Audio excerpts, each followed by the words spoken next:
Hindi, gusto ko lang sabihin na sobrang gandang-ganda ako sa pelikula. Thank you, Tito. Di ba? Kung forgive us, mga kaibigan, you have to find time to watch the movie. I'd open today. Ako na raw ang nag-plug. Pinuntahan na kita. Pero bago ang lahat, Marian, maraming salamat. Ang dami mong pinaligaya sa iyong pagdalaw sa amin dito sa ABS-CBN. Totoo yan. Nagbabaan ang mga tao galing sa taas. Hindi po magkamaya ang mga tao dito sa amin. It's late evening. Pagpapatunay lamang na namimiss ka o mahal ka ng mga tao dito sa ABS-CBN. Maraming salamat. Ano ang naalala mo pag binabalikan mo yung panahon na OJT ka dito sa ABS-CBN? Parang yung nagpo-promote ako na pumunta ako sa SIR. Sabi ko, ay, pamilyar sa akin itong building na to. Diyan ako nagla-lunch. So, bumabalik yung mga alaala ko na nag-OJT ako dito. Pero exactly, paano nangyari yun?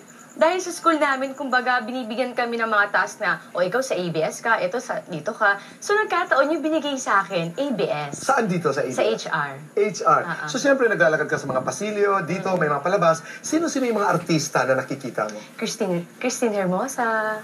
Wow, Ayan. the beautiful Christina Hermosa. Okay. Tapos, parang nakita ko din si Hart na nasa may hagdan, kasama siyang mga aso, mga gano'n. Okay. Ano yung reaction mo? Nung nakita mo, halimbawa, si Tintin, sila Hart, parang, did you have a sense na gusto ko rin mag-artista o at that time wala ka talagang kapangapangan? Wala talaga. Ang nasa focus ko nun makatapos ako ng pag-aaral ko. Pero naging tagahanga ka ng mga artista, which is good, no? I wanna say na yung pangarap makatapos is really commendable. Pero hindi sumagi sa iyong isipan that one day I'm gonna be a star.